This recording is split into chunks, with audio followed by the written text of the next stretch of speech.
Allora, ciao amici ed amiche e bentornati sul mio canale. Ho dovuto interrompere la diretta di prima perché a quanto pare c'erano problemi di audio. Allora, il motivo di questa trasmissione in diretta è fondamentalmente quello di dare delle risposte a delle domande. Ci sono tante persone che mi contattano sui social, ma per me è difficile stare dietro a tutti e quindi ho provato a creare questo live settimanale in cui chi mi segue può collegarsi, farmi delle domande, sperando di riuscire a dare delle risposte. Ok, benissimo, mi confermate che si sente finalmente meglio? Ragazzi, scusate per questi inconvenienti tecnici, ma sto sistemando il setup e l'unico modo per capire se funziona è quello di fare dei live e quindi avere i vostri feedback. Spero che stiate apprezzando la trasmissione che dovrebbe essere full HD, quindi non sto usando più il cellulare, prossimamente in 4K su questi canali. Allora, eccoci qui. C'è Unboxing Special che mi diceva, mi parlava di un forno e mi chiedeva un consiglio su questo forno, comunque il mio parere. Caliente, sì, questo in pratica, allora, questo si chiama Spice Caliente, forno pizza 400 gradi, e questa è un'imitazione del Ferrari, credo, se non addirittura Ferrari. No, di Spice. Sì, sembra un'imitazione del Ferrari, bisogna capire che tipo di resistenza, una resistenza circolare. Guarda, se raggiunge veramente 400 gradi, direi che è più che buono. Addirittura se si riesce a starare il termometro, credo che vada più che bene. Quindi, diciamo, se non trovi il Ferrari vero, il G3 Ferrari, G3 si chiamava, sì, credo che sia un'alternativa decente, però ovviamente ti consiglio di cercare recensioni per capire se davvero sia un forno adeguato. Non l'ho mai usato, per cui ad occhio sembra interessante. Ciao a tutti, ciao Mario, ciao Tiziana. Sei grande, ieri sera impastato con dei tipi di farina, sia tipo zero che integrale, come posso mandarti una foto dei panetti? Allora Tiziana, se mi segui su Facebook o mi segui su Instagram, mandami pure le foto lì, e su Instagram mi puoi taggare e così sei sicura che io le veda. Aldo M, buonasera. Marco Iovine, buonasera Marco. Ricordiamo, Marco è un grandissimo pizzaiolo che vive in Irlanda, ha una sua pizzeria. Per favore Marco, mi ricordi il nome della tua pizzeria, così la nomino? Fa delle pizze davvero spettacolari e non solo pizze. Vogliamo il 4K, Peppe, ci stiamo attrezzando per il 4K. Rosario, ciao Gigio, quindi impasto stasera per 1 litro d'acqua, metto 2 grammi di lievito fresco, va bene. Dovresti farti i conti, mo così su 2 grammi, ma cosa lo fai in frigo? Se lo fai in frigo 2 grammi ok. Che ne pensi della farina integrale alla molisana? Guarda, non ho sentito parlare bene della farina molisana. Poi, voglio dire, fin da piccolo ricordo la pasta molisana che era davvero buona, un buon ricordo, però credo che sia di qualità discreta. Si vede e sente bene anche qui in Spagna. Grande Mario, viva la Spagna! Tiziano, il Ferrari va modificato, però quello che ha mostrato in effetti non è proprio un Ferrari. Mostra. Ok, mostra. Adesso ho provato il link, perché a quanto pare i link vanno approvati. Ok, Samson.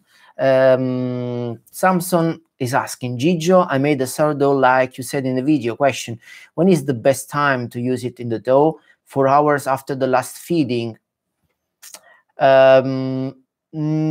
Actually, yes. So as soon the sourdough starter doubles in size in 4 hours, means that it's ready. And after, since that moment, the sourdough will be ready to be used in your pizza, for your dough, essentially. So, would you like to explain me how it looks like now, your dough? Would be great. Thank you. Scusate, devo cambiare dall'inglese all'italiano, vi rincretinisco. Sorry, I have to switch between Italian and English. Tiziana, io ho fatto 130 grammi di farina, vito secco, pochissimo, tipo 0,2 e sale 7 grammi. Ok, nel frattempo stavo parlando nell'altra diretta che cancellerò, perché non si sentiva bene, di questo grandissimo pizzaiolo che si chiama Antonino Esposito. Dicevamo, allora, ho trovato questi libri su Amazon, c'è questo, si chiama Fantasie di pizza, e poi c'è un altro che si chiama Passione Pizza, adesso ve lo mostro, vi mostro la copertina, del grande Antonino Esposito. Per chi non lo sapesse, Antonino Esposito è un grandissimo pizzaiolo della costiera, a quanto pare, come ci ha ricordato Peppe, pare sia un discendente della famiglia Brandi. In ogni caso, discendente o no, è bravissimo, ha una grande fantasia, ha un paio di locali, se non erro, a Sorrento, tipo con 2 o 3 pagine di menù. Io non sono riuscito ancora ad andarci, i miei parenti che vivono da quelle parti ci sono stati e mi hanno raccontato scene epiche, le pizze sono ottime, ingredienti incredibili, e lui non è quotato come gli altri più famosi, perlomeno diciamo a livello nazionale, però in zona è grandioso, e poi le pizze non costano neanche tanto, insomma, sono davvero buone, non spendete un capitale, davvero gli accoppiamenti sono incredibili. Di cosa si parla in questo Passione di pizza? Adesso vi mostro il sommario. Scusate, al contrario, quindi ve lo leggo. I trucchi del mestiere, le basi, la pasta di riporto, impasto classico napoletano, la stesura classica, impasto casalingo, eccetera, eccetera. C'è anche la stesura dell'impasto senza glutine, nonché la ricetta dell'impasto senza glutine. Ci sono pizze dove in pratica lui suggerisce delle ricette, la capricciosa, belle classiche, più altre che lui si è inventato. C'ha anche pizze speciali, sfizi dolci di pizza, quindi fa anche le pizze dolci, pane pizza, eccetera, eccetera. E questo libro ve lo consiglio. Non ricordo quanto costi, ma se scaricate la versione digitale non credo che costi tanto. Ve lo consiglio perché davvero dalle basi, è un grande professionista, spiega anche tanti trucchi, è un simpaticone, se cercate i video su YouTube davvero è in gamba, e ve lo consiglio. E poi c'è l'altro libro invece, quello degli sfizi di pizza, dove invece Passione, no, questa era Passione, quell'altro invece si chiama Fantasie di pizze, dove invece crea ricette un po' più particolari, ad esempio vabbè, vari impasti, 5 cereali, rustico, farina proteica, impasto con zucca, al pistacchio, al tè e al cacao. E poi vabbè, le condisce in maniera spettacolare, quindi fa anche ricette particolari, fantasie di pomodori, vabbè, questo non è particolare, pizza con polpa di granchio e tonno, guardate com'è bella. Insomma, se siete interessati alla pizza, vi consiglio vivamente di provare a dare un'occhiata a questi libri. Non è una roba sponsorizzata, non conosco Antonino Esposito, volevo soltanto consigliarvi un buon punto di riferimento cartaceo o digitale su cui, ecco, trovare dei trucchi, insomma, per imparare il mestiere o comunque l'arte della pizza, almeno in casa. Allora, torniamo indietro alle domande e vediamo un po'. Mario, Gigio, che farina devo usare per fare una buona pizza? Qui in Spagna non si trovano farine ideali per pizza. Ho provato, e non lo so in Spagna che cosa si venda. Devi guardare le proteine per avere un punto di riferimento, ma insomma dal 12% in su puoi considerarla come una farina discreta. Ovviamente va provata, perché le proteine sfortunatamente non sono proprio, non dicono la verità sulla quantità di glutine. Giuseppe Nobili, con una farina tipo 0, con 10 grammi di proteine, quante ore al massimo posso far lievitare le palline? 0, 11 grammi di proteine. Guarda, secondo me non andare oltre le 16. Prova 16 e vedi come resiste. Devi andare per gradi, secondo me. Poi, Gigio, fai un video per una pizza a tronchetto. Pizza a tronchetto. Non ho fatto il video, però l'ho provato a fare. In realtà sarebbe la pizza sushi. Trovate le fotografie su Instagram. Non è venuta benissimo dal punto di vista estetico, però c'è questa idea, insomma, la rotoli, poi la tagli e fai il sushi. e poi la guarnisci sopra come meglio credi, fai i baffetti col pomodoro o con altro. È strano, ovviamente non c'è il pesce crudo, anche che lo cucini, ci metti dell'altro. Non consiglio di mettere pesce. Vediamo, Samson. It looks pretty much like yours. It was a very good tutorial, and I can't wait to compare it to my Biga dough, which... Okay, so thank you so much, Samson. If it looks like mine, and you can also see the little holes, and it doubled in size, it's ready, you can use it. If you won't use it, just keep it in the fridge. And then, before using again, just take it from the fridge, leave outside the fridge 1 hour, just to make sure the temperature basically can be warmer, you know. I wouldn't say like the room temperature, but you know, from fridge 4 degrees, it wouldn't be the ideal for your dough. So make sure it reaches the room temperature, and then you can start using it. Tiziana, io ho fatto 12 in frigo e 12 fuori. Buono. Peppe, no, discendente del leggendario pizzaiolo che inventò la Margherita Brandi. E questa allora è una leggenda, Peppe, perché in realtà non si sa quel famoso Esposito che avrebbe creato la pizza, forse non è mai esistito, è una leggenda, e pare che sia comunque una roba uso e consumo di Brandi.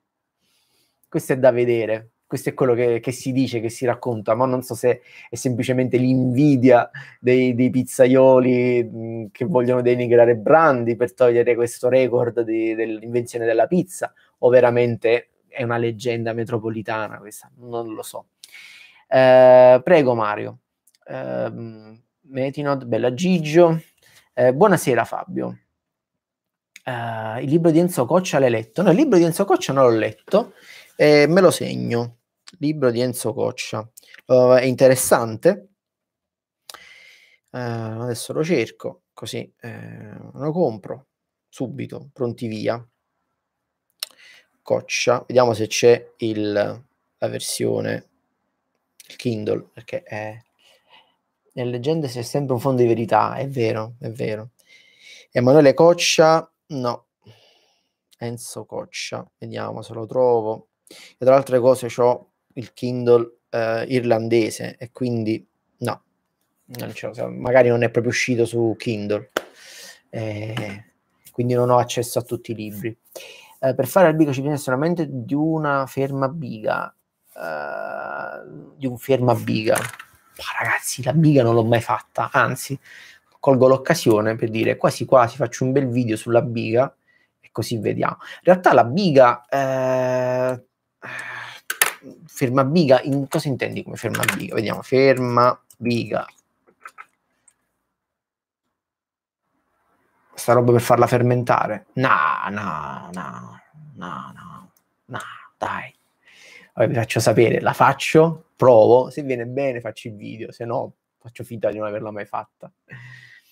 Mi capita di arrivare in cottura con una pizza scarica di zuccheri, come mai? Cosa intendi? Cioè intendi una pizza che fiacca un impasto che non riesci a stendere e che si strappa, intendi questo? Tutti professionisti. Sì, vabbè, ma facciamo così per ridere, non è che siamo... Cioè, facciamo così per dire, usiamo i paroloni, in realtà non ne sappiamo niente, cioè, le mangiamo le pizze. Fiacca che non si colora. Oh, Fabio, che cosa usi per cuocere la pizza? Forno casalingo oppure qualcos'altro? Soprattutto hai provato a mettere olio? Un po' tecnico il libro di Enzo. Vabbè, è interessante pure. F1. Ah, cavoli. L'F1 è... Cioè, hai provato la temperatura, è giusta? O ci sono problemi? Hai il termometro laser per controllare che la temperatura del cielo sia giusta? Elena Santirossi, grande Gigio. Ciao Elena. Gigio, ieri ho provato a fare la pizza con l'idratazione al 63, ma non mi viene come vorrei. Mi si cuoce prima la mozzarella che la pasta e non riesco a staccarla dal contenitore in cui lievita. Vabbè, il fatto che non si stacchi è normale.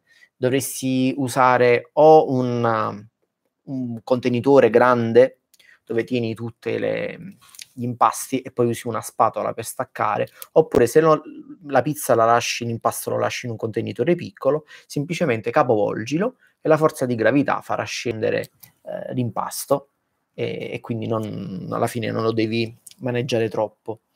E poi mi dicevi, mi si cuoce prima la mozzarella che la pasta.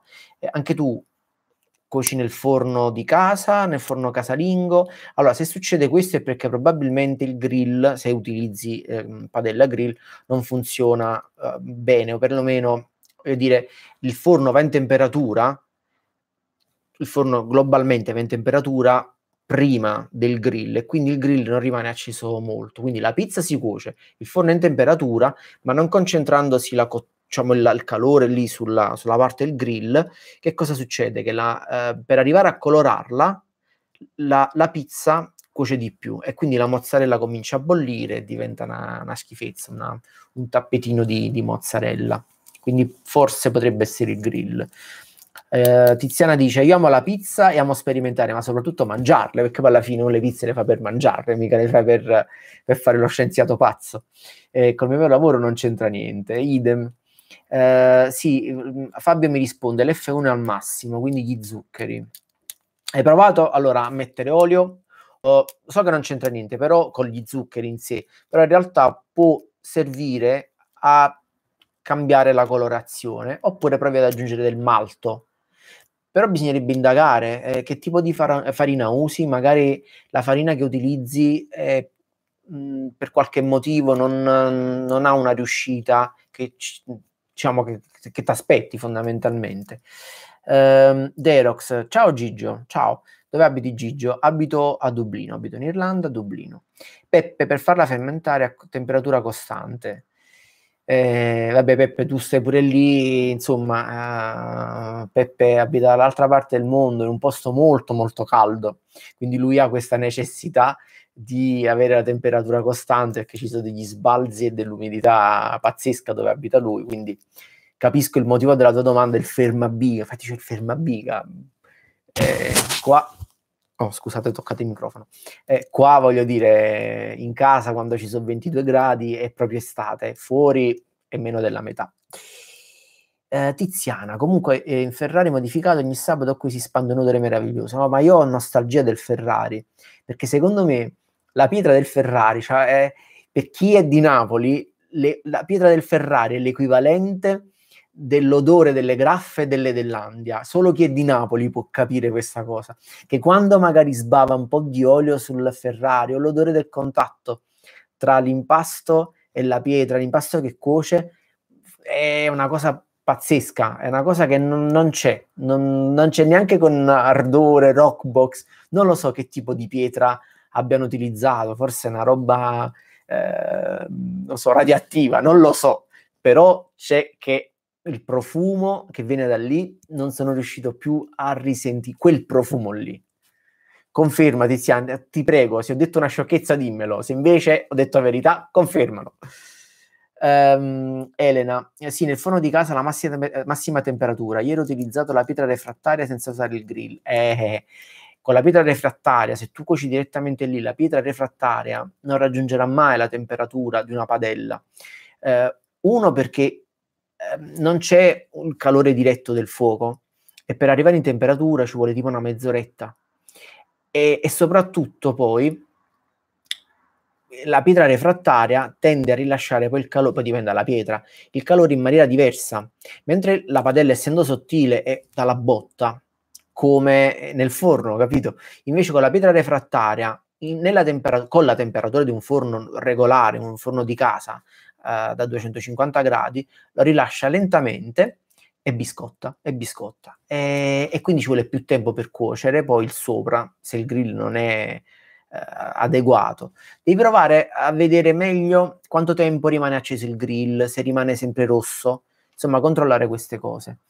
La Polselli, porca miseria, la Polselli ti fa sto scherzo, la Polselli a 300, è la prima volta che sento sta roba. Non ti dico di aggiungere zucchero, perché se cuoci nell'F1 mi sembra un po' un azzardo, però onestamente proverei ad aggiungerne un pochino, o malto o zucchero. Fermo restando che ti va a cambiare leggermente poi la lievitazione, comunque attacca di più il glutine, perché impazzisce il lievito e mangia di più. Tiziana, confermo, anche se noi abbiamo messo una pietra diversa, sì, ok, hai messo quella lì quella della piadina, ce l'ho pure io quella. Sto facendo la dieta, non posso essere scostumato, mi si è spaccata e quella non riesco a ritrovarla qui e nessuno me la spedisce da eBay. Peccato, quella era molto molto bella, la vedete pure nei miei video, è quella rossa. La volevo pulire, l'ho messa nell'ardore, fuoco lento, però temperatura alta, aveva già una piccola spaccatura e proprio come il burro. Ed è scesa una lacrima. Mario, io sento la mancanza dei dolci calabresi e delle pizze del nostro sud. Ragazzi, se siete interessati ai dolci calabresi, potrei fare qualche tutorial. Mia moglie è calabrese. Le graffe dell'Annia, Peppe, t'ho toccato proprio lì, dove batte il cuore. Allora, l'hai detto con tale emozione che deve essere per forza vero quello che hai detto sul Ferrari, mi ha emozionato. Rossa, delicatissima. Allora, diceva Peppe invece il libro di Enzo Coccia che non ho trovato è un libro tecnico, che comunque non fa male, voglio dire. Secondo me i libri di Antonio Esposito sono perfetti per chi vuole iniziare, per chi vuole farsi comunque un'infarinatura di teoria e tecnica della pizza, senza questioni troppo appunto tecniche. Quando dicevo teorie tecniche intendo dire proprio come fare la pizza, cioè la tecnica della pizza. Se invece il libro di Enzo Coccia è più teorico, è buono anche perché può aiutare a sperimentare e insomma cercare di arrivare a quello step superiore dove si capisce che cosa c'è alla base dei processi chimici e quindi come andare proprio ad hackerarli per ottenere qualcosa di diverso, qualcosa di migliore o boh, non lo so, insomma, per giocare con le pizze, che noi ci mettiamo a giocare con le pizze. Attendiamo tutorial di ogni tipo di cibo. Allora, vi anticipo che ho finito di registrare proprio oggi pomeriggio il video di un impasto al 70% di idratazione, 70% di idratazione, con le stessissime farine che utilizzo di solito, in più mi avanzava un po' di farina irlandese e l'ho messa dentro, però fondamentalmente 5 stagioni, Caputo Rossa e questa farina che si chiama Odlums, che è una farina irlandese che adoro, è ottima. 70% di idratazione, forse leggermente di più, un 71%, in frigo. A sto giro ho detto facciamola in frigo, vediamo che cosa succede. Quindi un po' di novità e ho usato anche il lievito madre, insomma 3 cose nuove tutte insieme. Magari la pizza verrà una schifezza, però almeno ci ho provato. E fondamentalmente mostro come maneggiare una pizza con quel tipo di idratazione per riuscire poi a fare le pieghe, insomma che tipo di velocità, che tipo di intensità bisogna dare all'impasto quando l'idratazione poi aumenta e come poi il risultato alla fine, perché diciamo come faccio a gestire un'idratazione del genere? Si attacca sulle dita, è davvero impossibile, come faccio ad arrivare a fare le palline? È impossibile. Perciò che dico non usate farina oltre a quella della ricetta, perché se no abbassate l'idratazione, poi non ha senso fare un'idratazione così alta. Dovete imparare a maneggiare gli impasti senza l'ausilio della farina, semplicemente con le dita, perché il segreto è usare i polpastrelli, non usare tutta la mano, perché più usate la mano, più trasmettete calore all'impasto e più lui si attacca. Invece diciamo, il segreto è la velocità con cui maneggiate l'impasto e meno lo toccate meglio è. Quindi usate i polpastrelli, ma lo vedrete in questo video. Una domanda di Mario con la farina, proteine 12, quanto tempo di lievitazione in frigo bisogna tenere? No, allora, con 12 grammi di proteine, in realtà è una farina che può fare per esempio 24 ore fuori dal frigo. In frigo anche di più, perché il punto è, tenendola in frigo, si addormentano i lieviti e quindi facendo dormire i lieviti, facendo diciamo, usando una terminologia semplice, insomma, tenendolo in frigo, in pratica, il lievito perde di potenza, ecco. E in questo modo non attacca quelle che sono le proteine, quello che è il glutine, gli zuccheri, eccetera, eccetera. E quindi in questo modo la maglia glutinica che si è formata quando avete fatto l'impasto rimane pressoché intatta, o più o meno, diciamo, non viene attaccata allo stesso modo di una temperatura di un impasto a temperatura ambiente. Quindi perciò con una farina 12, con 12 gradi di 12 gradi, con 12 grammi di proteine, potete anche spingervi a fare lievitazioni più lunghe, fermo restando che poi una volta che tirate fuori l'impasto non dovete tenerlo fuori tante ore, quindi giusto il necessario per portarlo non a temperatura ambiente, ma diciamo ad una temperatura tale da permettere la stesura. Perché nel momento in cui la portate a temperatura ambiente ci vogliono, che ne so, a meno che non siate in posti caldissimi, che ne so, 3 ore, 4 ore, a quel punto potrebbe cominciare a essere difficoltoso la stesura, perché potrebbe cominciare a strapparsi. E poi il freddo è importante perché comunque compatta la pizza, quindi se ad esempio la pizza si strappa, diciamo la prendete dal frigorifero, può aiutare. Ovviamente poi in cottura diventa diverso, insomma è un trucco, non è la pizza ottimale, però se avete problemi del genere, insomma il frigo è da considerare come un'alternativa valida. Patrizio, che forno consigli per iniziare? Il forno di casa, Patrizio. Puoi iniziare con il metodo combo, quindi il metodo padella grill, e iniziare da lì, perché in realtà se non hai dimistichezza proprio con gli impasti, con la cottura, quella è un'ottima palestra. Poi come diciamo step successivo, se poi diventi bravissimo, secondo me puoi saltare il fornetto Ferrari e provare poi, ovviamente dipende anche dal budget, ma puoi provare anche dalla location, quindi puoi provare a passare a un forno elettrico di tipo superiore, che può essere l'F1, oppure se hai spazio fuori puoi prendere un Unicoda, che è un forno a gas, costa intorno ai 250 euro, non è molto grande, è tipo così, no, 250 pound, quindi costa intorno ai 300 euro, scusate. Oppure, però è piccolo, oppure poi diciamo che si va su come qualità e arrivi poi ad esempio a un ardore che è più grande, e lì diciamo la qualità poi diventa davvero top da pizzeria. Oppure se hai proprio tanto spazio fuori in giardino, se hai un giardino e un balcone, ti prendi un bollore, un passione, oppure ci sono gli Alfa Pizza, non sembra che voglia fare pubblicità, ma sono quelli che conosco, i forni che ho a casa. Altrimenti Alfa Pizza o tutti gli altri che fanno forni del genere, quelli però sono un po' costosetti. Allora, Patrizio, ti ho risposto. Scientifico e fisico, ti riferisci credo ad Enzo Coccia. Angelo De Bartolo, è corretto pensare che quei puntini neri in cottura siano un indice di una buona maturazione?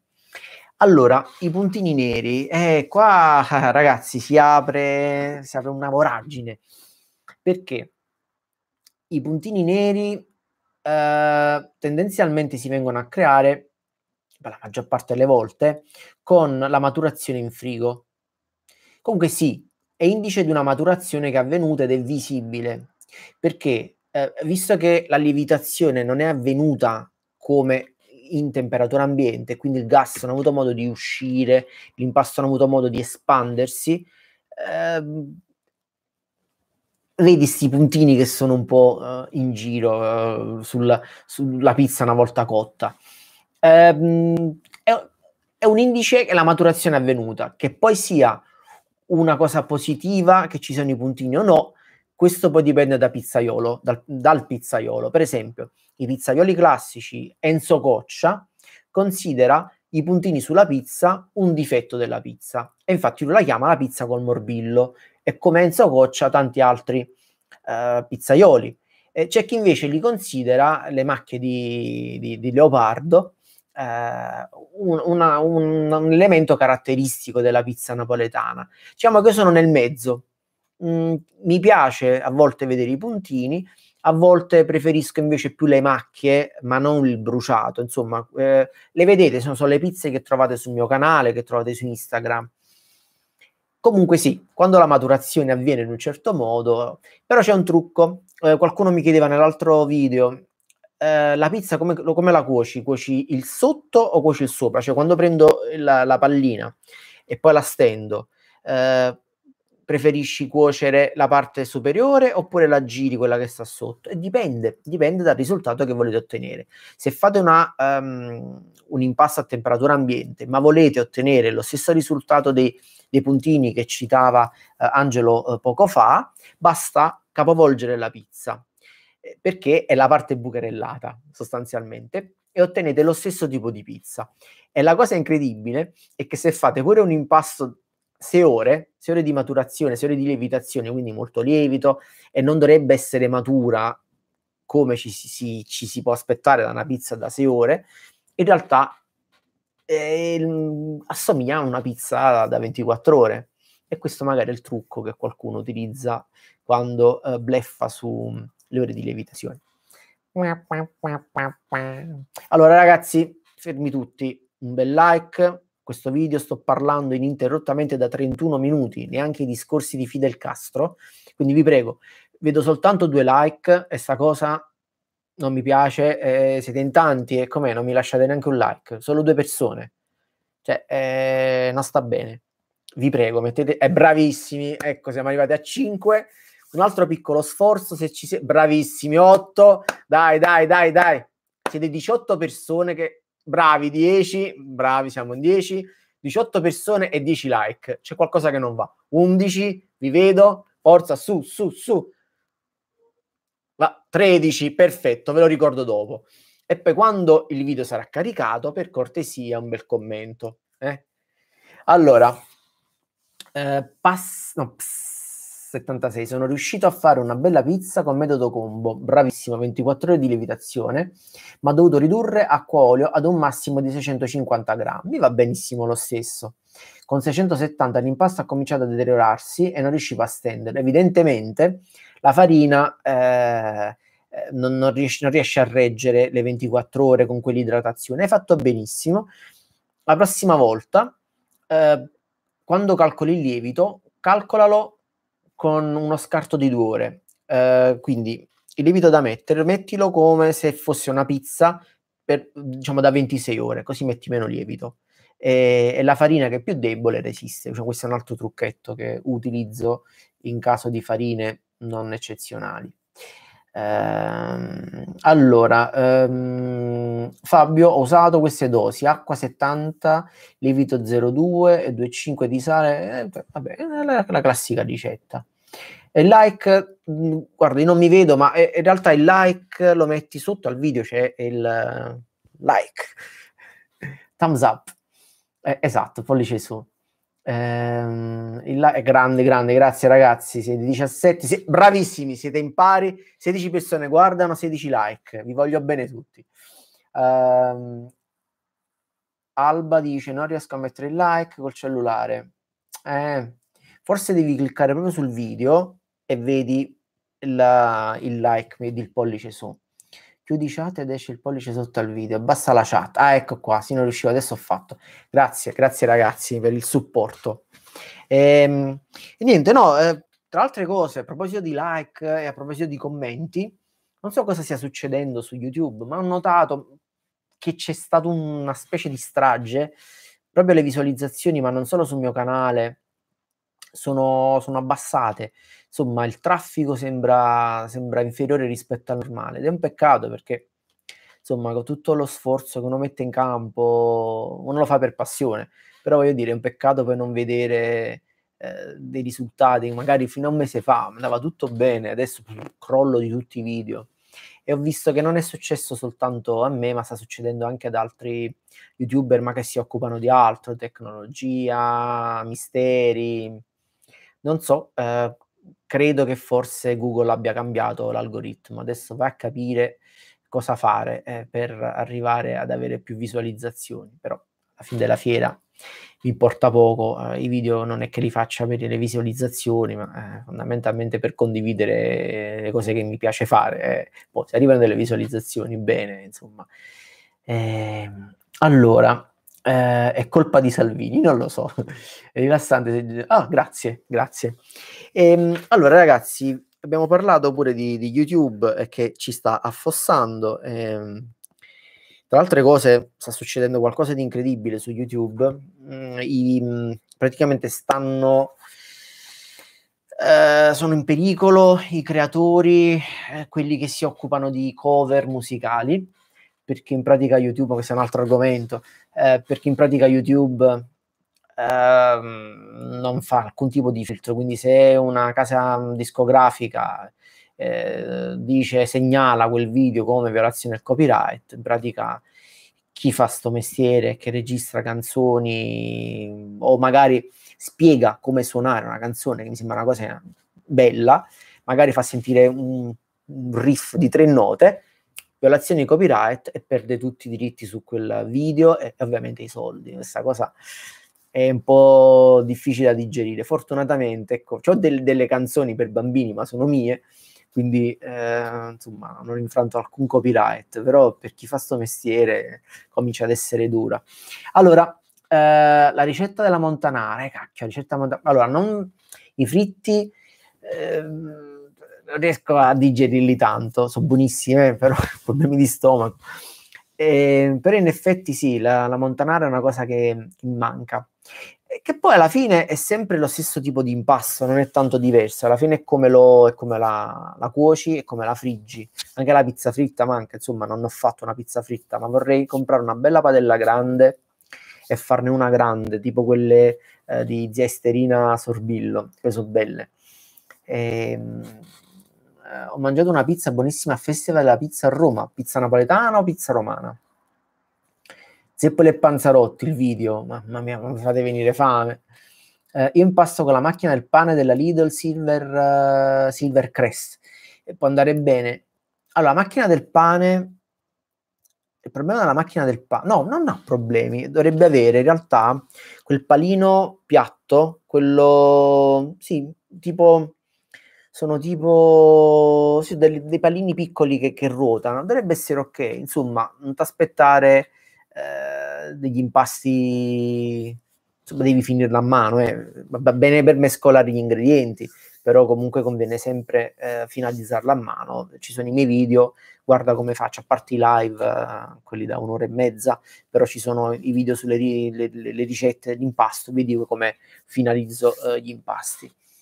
Hello from Germany. Hi, how are you? Do you have any questions? Sorry, this video, I mean this live is essentially in Italian, but if you have any questions in English, I'd like to give an answer if I have one, hopefully. Ho fatto la pizza con metodo combo, strepitosa, grazie Alba. Allora, io sto facendo con la macchina del pane con la finalizzazione a mano e si può fare, sì. Quello che non dovete usare per impastare è il bimbi. Adesso chi ascolta sto video dice no, io ho solo il bimbi, perché il bimbi a quanto pare ha le lame, e con le lame voi non impastate, insomma impastate ma tagliate, e tutto lo sforzo per creare questa maglia glutinica va insomma, stavo per dire una parolaccia, insomma si spreca, perché tagliando l'impasto insomma l'impasto si spacca, e quindi poi sì, è vero che lo togliete compatto, ma è sì un impasto valido? Da quel che leggo no, non ho il bimbi, ho coperto il microfono, scusate, non ho il bimbi, però da quel che leggo non sembra essere un'ottima soluzione per fare degli impasti di un certo tipo. L'impasto di 2 ore, 3 ore va benissimo, se vogliamo fare impasti di 24 ore con farine di un certo tipo, allora comincia ad essere un pochino complicato. I made your pizza, it was amazing. Oh, I'm glad you liked it. Did you have any guests at home? Did they appreciate your pizza? Thank you so much. Mimmo impasta col trapano, grande Mimmo, un applauso Mimmo, mi alzo in piedi sei un grande, usa il trapano. Stavo aspettando davvero, che l'ho vista sta cosa, ma non ho mai conosciuto nessuno. Allora ci sta chi usa il trapano, lo smonta e mette che voglio dire, ci sta, anziché usare l'impastatrice, ha il trapano che ha i suoi watt, è sicuramente più potente della più potente impastatrice casalinga. Grazie Angelo, mi fai diventare rosso. Ammazza Draghi, seriamente, invece la ricetta del panino napoletano, panino napoletano lo vorrei fare, ma qua non trovo gli ingredienti, nel senso che avrei bisogno. Allora, la sugna a quanto pare ci sta, c'è qualcuno che mi ha detto che c'è. E anzi, c'è anche un amico che l'ha comprata, quindi esiste, è ok. Ma il problema sono i salumi, perché per fare il panino napoletano c'è bisogno dei salumi a pezzi. E dove li trovo qua? Al massimo trovo quelli affettati, oppure se li voglio a pezzi devo comprare, non so, il prosciutto cotto, tengono solo questo a pezzi.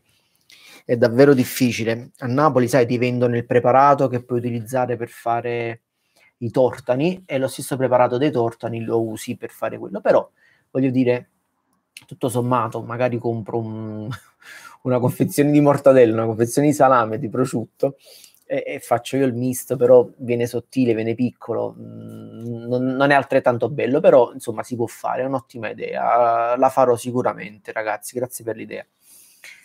Casatello fatto col bimbi era vergognoso, purtroppo il bimbi, ragazzi, costa un botto, fa tante cose, però sugli impasti.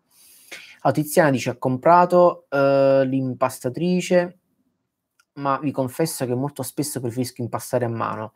Il tatto ti fa sentire meglio le caratteristiche dell'impasto, assolutamente. Ammazza Draghi, ma perché dove vivo? Vivo a Dublino, Irlanda.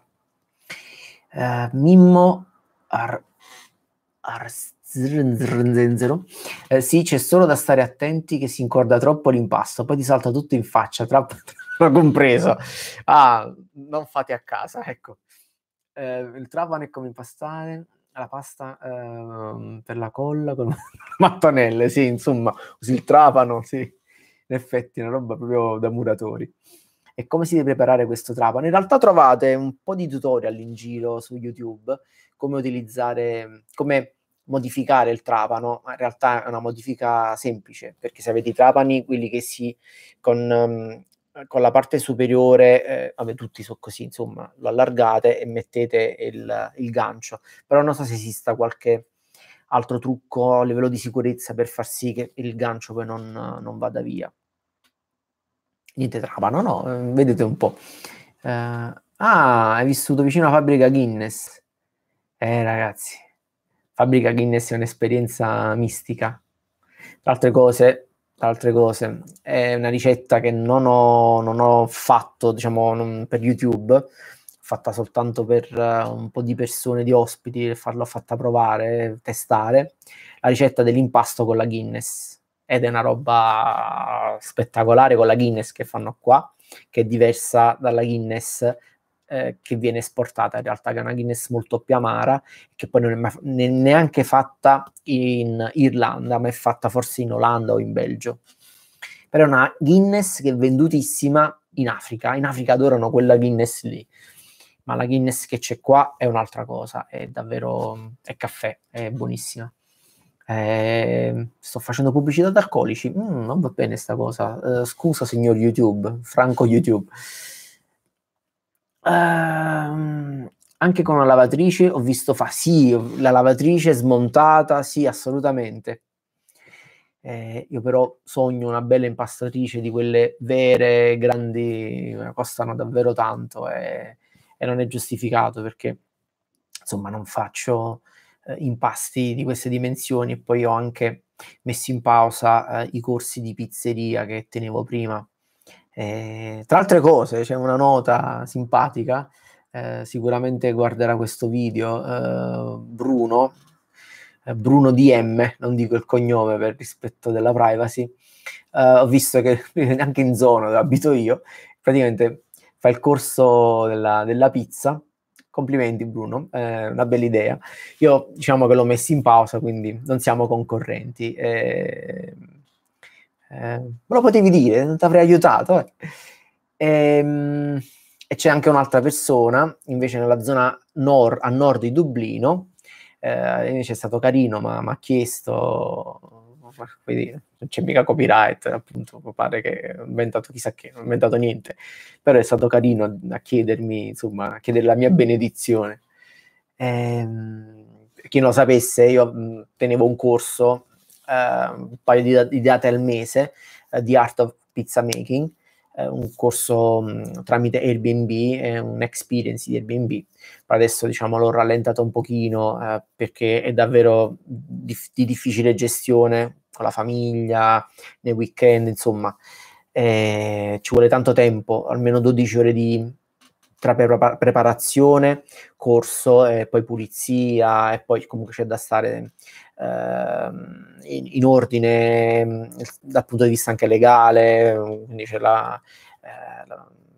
come in Italia fondamentalmente è un'attività, quindi l'ho fatto, per adesso messo in pausa, insomma, bisogna di pausa, però c'è quello online su Udemy se volete.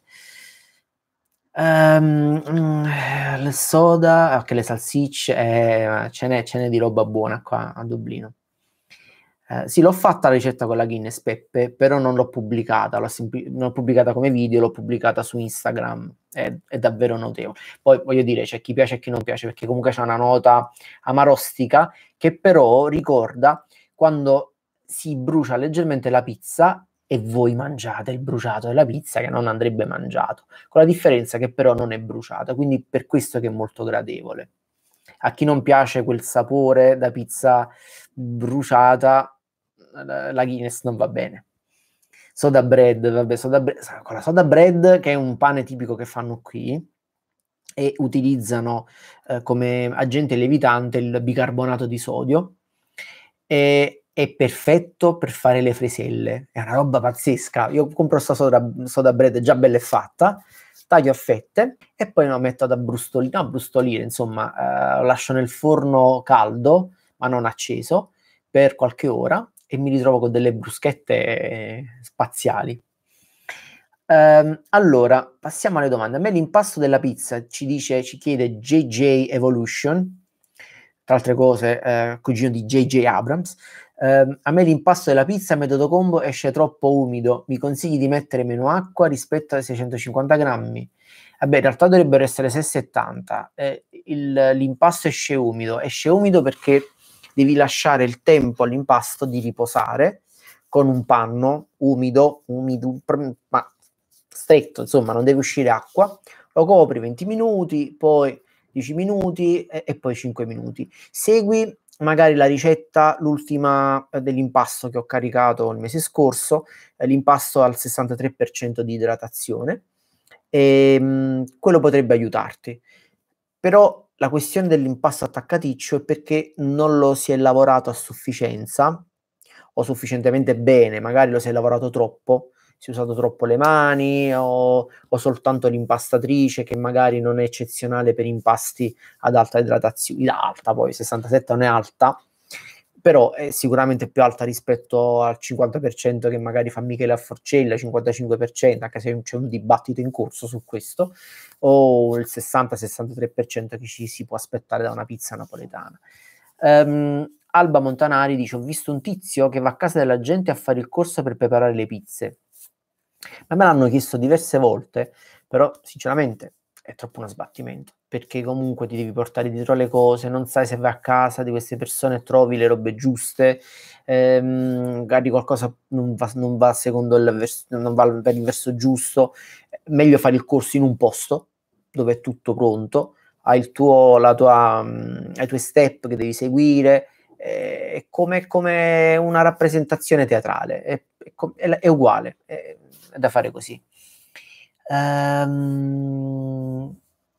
Allora, ho visto un tizio che, ma io l'ho visto in diretta, in una diretta se non erro, ho fatto, non me lo ricordavo, ho fatto quella e non ho fatto quello al cacao, non me lo ricordo perché è passato forse più di un anno. Poi mi piacerebbe vedere i tuoi video sui panzerotti fritti, sulle piadine, chissà se mi fatura. Allora, le piadine le ho fatte, non sono venute eccezionali, però ci sta il video sulla piadina. Secondo me andava forse devono essere un poco più morbide, quindi in cottura forse ho esagerato. Panzerotti fritti, tra altre cose sì, ho una preparazione per i panzerotti fritti perché era un argomento del corso di pizzeria, perché il mio maestro è un pugliese, e quindi ho imparato a fare anche i panzerotti fritti, mamma mia. Non vi dico quanti chili ho preso in quel periodo, perché era davvero una cosa, fa la pizza l'amico tuo, la fai tu e si mangia, una panza così avevo fatto. Allora, prego JJ, unboxing special, super consiglio per levitare nel forno con la luce accesa e l'acqua calda sotto, è una miseria, a che temperatura puoi arrivare? Perché con la luce accesa nel forno arrivi anche intorno ai 36 gradi, stiamo andando ben oltre. Allora, se fai una pizza che devi lievitare in 2 ore, perché c'hai gli amici che vengono a cena, si sono presentati all'ultimo secondo e non sapevi niente, perfetto. Ma se devi far lievitare una pizza e devi avere il tempo di lievitare, cioè non andare ad aumentare la temperatura, perché sennò il lievito ti impazzisce e comincia a mangiare tutto quello che può mangiare, e quando la stendi si strappa se fai una lievitazione lunga e non usi una farina forte. Ma in generale sconsiglio, cioè quel povero Peppe che invece ha il problema opposto, cioè ha il problema della temperatura di casa che è troppo alta, vivendo in un posto molto caldo. Lui poverino deve fare sti impasti col ghiaccio, perché quando la temperatura è troppo alta cambia tutto, la chimica cambia completamente, quindi cercate di tenere l'impasto intorno ai 25-26 gradi, e se la temperatura di casa è inferiore, ovviamente andate a aumentare il lievito, ma io sconsiglio di utilizzare trucchi per aumentare invece la temperatura. Allora, c'è Checkpoint, l'umidità incide o no sull'impasto? Beh, incide sì, incide nella resa finale. L'umidità, tu dici l'umidità della casa, sì, incide. Sicuramente mi è capitato, ecco, mettiamola così, esperienza personale, che in giornate particolarmente umide, ovviamente l'impasto fosse un po' più ostico dal punto di vista della lavorazione. Poi è chiaro, devi stare in un posto col 90% d'umidità, allora sì, ha senso. O 100% di umidità, cioè immagina Milano d'estate, sì, diventa difficoltoso lavorare, poi l'umidità si unisce anche il sudore, e quindi andiamo ad aumentare l'umidità e l'idratazione dell'impasto.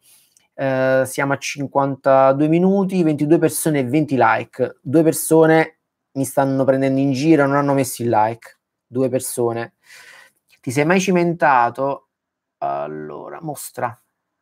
Checkpoint Charlie, ti sei mai cimentato con la pizza in teglia stile romana? Ciao, per essere il metodo combo mi ha cambiato la vita, grazie. Ciao Checkpoint, no, mi sono cimentato con quelle pugliesi, quindi con le focacce pugliesi, con quella romana no mai, diciamo stile la pizza in teglia, però è qualcosa che vorrei fare proprio anche un bel video, cioè bello, speriamo che venga bene, perché già mi vedo gli esperti di pizza romana pronti lì all'angolo a fucilarmi appena provo a fare un video del genere.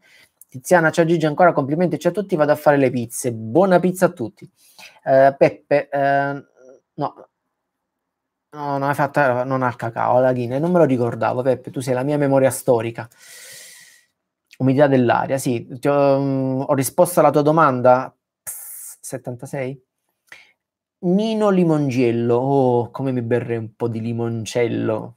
Ne ho uno, ma è un po' industriale, non è un granché.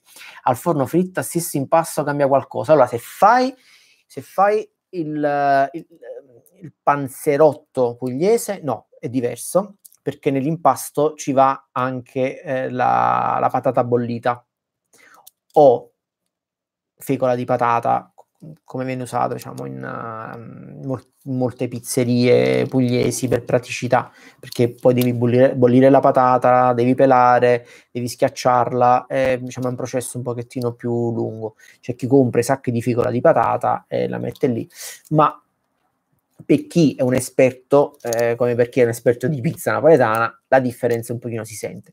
Per quanto riguarda invece l'impasto proprio della pizza, no, la differenza è che non mettere l'olio nell'impasto per fare quella fritta, chiaramente, perché non c'è la necessità di mettere l'olio, però tendenzialmente è un impasto, è lo stesso impasto.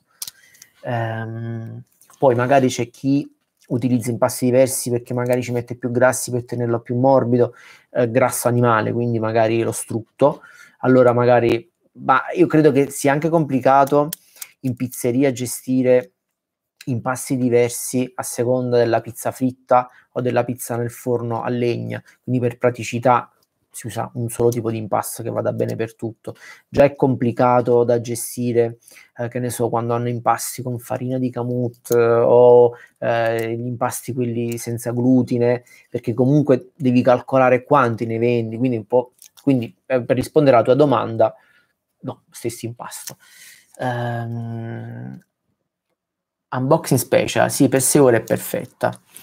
Metinod, ma si può usare anche il cremor tartaro per far lievitare l'impasto della pizza, ovviamente preattivato con il bicarbonato. Qua stiamo andando proprio sul tecnico, ragazzi. Il cremor tartaro. Ammetto la mia ignoranza.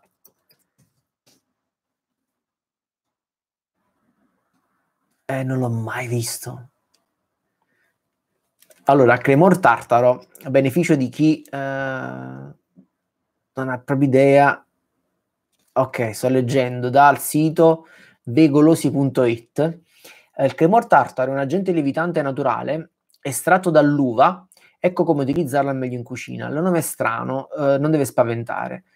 Cremore di tartaro è un sale di potassio dell'acido tartarico estratto dall'uva o dal tamarindo. Andiamo proprio, quindi del tutto naturale, che viene usato in associazione al bicarbonato di sodio per ottenere lievitazione degli impasti. Ok, allora non ho assolutamente idea a livello chimico come questo vada ad agire, ma visto e considerato che va utilizzato con il bicarbonato di sodio, credo che abbia un effetto diverso, anche perché probabilmente non è un lievito. No, funziona come sostituto di lievito di birra fresco essiccato. No, pare che funzioni come quello. Si utilizza esattamente come il lievito classico. Ok, però va attivato col bicarbonato. Ok, credevo che dovesse essere usato in maniera diversa. In realtà pare che funzioni. Quindi non è come quando si usa il bicarbonato. In realtà gli stessi effetti, stando a questo sito. Ma in tutta onestà non ne avevo mai sentito parlare. Momento ignoranza. A me la pizza imbottita con le scarole viene dura. Secondo me dipende anche dalla cottura. Poi se la vuoi fare come in pizzeria, probabilmente devi utilizzare grassi animali per tenerla morbida. Quindi la pizza di ciccia all'umidità controllata. La pizzeria di ciccia. Poi si è risposto Peppe. Ciccia faccio, ma chi è? Coccia all'umidità controllata. Vedi. Allora, Michele a Forcella c'ha quella sua ricetta da N.000 anni e viene sempre in quella maniera lì, il posto è quello lì ed è standardizzata adesso, addirittura hanno aperto tante sedi nel mondo e loro sono su quello. Poi ci sta la generazione di pizzaioli che invece fa esperimenti e che ha trovato l'equilibrio magari in ricette nuove con elementi diversi, dove magari si sono resi conto che se anche la temperatura della stanza è sempre quella, l'umidità è sempre quella, loro ottengono quel tipo di risultato che stavano cercando. Quindi sta a voi, però come dire, stiamo parlando qua di pizze casalinghe, per cui non vi preoccupate, cioè l'umidità è una cosa con cui dovete fare i conti e adattate l'impasto all'umidità che avete in casa. Al massimo provate a misurarla per vedere se è costante l'umidità e quindi se vale la pena davvero cambiare la ricetta, perché magari vivete sulla Martesana a Milano è tanto umido, e allora vabbè, vale la pena, e la ricetta, quella del 67% di idratazione, non va bene perché è troppo idratata, dovete diminuire, allora vale la pena, ma cioè, cercate di indagare su questi fattori. Simone Letizia, scusami. Ciao, ma l'olio nell'impasto e la pizza fatta in casa è essenziale? Si può anche non mettere? No, si può anche non mettere, è un mio vezzo, lo metto per aiutare un po' la colorazione della pizza, ma in realtà ne metto così poco che probabilmente serve proprio a niente. No, in realtà no, ho fatto degli esperimenti e c'è una differenza. Per esempio, se metto l'olio d'oliva, la pizza viene leggermente, non croccante, ma c'ha quella nota proprio leggerissimamente croccante. Se invece metto dell'olio di soia, ho notato che la pizza invece viene morbida, come se avessi utilizzato della sugna praticamente. Quindi pure lì, se nella ricetta originale classica napoletana non c'è, però pure là vogliamo sperimentare, proviamo a vedere che succede. Una volta ho messo la Guinness, una volta ho usato del pane grattugiato, una volta, e per vedere che succede, perché poi se viene fuori qualcosa di nuovo, di diverso, di buono, insomma, è una bella soddisfazione. Peppe, la crema al tartare è per i dolci. Peppe è esperto, Peppe è un grande esperto. Allora ragazzi, siamo a 1:01 di trasmissione, direi che ho parlato anche tanto, 21 persone, 26 like, mi piace questa cosa, vi ringrazio tanto. Quindi allora, ricapitoliamo, immagino che mi seguiate già tutti quanti, però a beneficio di coloro che invece magari vedranno questo video per puro caso, cliccate su iscriviti per favore, per seguirmi, per ricevere le notifiche tutte le volte che carico un video, sono live. Ovviamente dovete cliccare sulla campana per ricevere le notifiche, quindi vi iscrivete al canale e cliccate sulla campana per le notifiche, un bel like al video e lasciate anche un bel commento, insomma, se siete riusciti ad arrivare fino a sto punto, e vi ammiro dal profondo del cuore, perché veramente 1:01 a parlare di pizza senza farle vedere, davvero ci vuole coraggio da parte vostra. E mi lasciate quindi un bel commento e se volete imparare di più sul, diciamo, il discorso delle pizze, la lievitazione, eccetera, eccetera, c'è il mio corso, è in inglese, The Art of Pizza Making, su Udemy, trovate il link in descrizione. C'è qualcun altro che ancora scrive, fortunatamente per me e sfortunatamente per loro. La farina 5 stagioni che tipo usi? Perché ho visto che ce ne sono diverse. Uso quella da 12 grammi di proteine, adesso non ricordo il nome, ma la trovi nel video, è quella dell'impasto al 63%, cioè proprio si vede bene qual è. Non compro il sacco grande, ed è l'unica che trovo qui. La trovo davvero molto molto buona, sinceramente, molto buona. Non è vero, il cremo tartaro è il nettare degli dei. Qua sta per scoppiare una guerra sul cremo tartaro. Mi sa che al cremo tartaro l'impasto finale viene un mattonazzo nello stomaco. Tu sei un mattonazzo, qua ragazzi si litiga. No, dai, ragazzi, è tutto buono, tutto bello. Allora ragazzi, se non avete altre domande, qui sono le 20:42 in Irlanda, immagino che in Italia siano le 21:42. Sarei dovuto andare a fare la spesa, sarei dovuto andare a fare la spesa, non ci sono andato perché ho preferito stare con voi, è sempre un piacere rispondere alle vostre domande, leggere le vostre esperienze di pizza, dare risposte quando non ne ho, inventare risposte quando non ho risposte, insomma, e quando impasti a mano, tanto saranno gli ultimi messaggi. Per cui ragazzi, vi ringrazio. C'è qualcuno che bussa alla mia porta, ma non bisogna aprire perché sto facendo una diretta. Fuori è buio, quindi mi sa che è proprio arrivata l'ora di salutarci. Grazie a voi ragazzi per avermi seguito e davvero per la pazienza, 1:04. Beati voi. Vi ringrazio e vedrete il mio video sull'impasto la prossima settimana, orientativamente martedì, mercoledì, quindi rimanete sintonizzati su questo canale e ci vediamo alla prossima. Ciao a Tifo Napoli, ammazza Draghi, sì, a Tifo Napoli. Purtroppo non c'è tanta soddisfazione nel tifare Napoli ultimamente, però non ci si può lamentare, voglio dire, siamo comunque lì, però anche quest'anno vinceremo l'anno prossimo. 15:44. Ok ragazzi, basta, vi devo salutare, davvero, altrimenti non mi stacco più.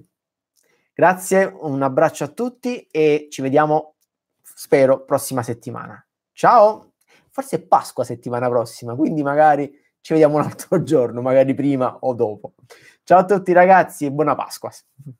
Ciao!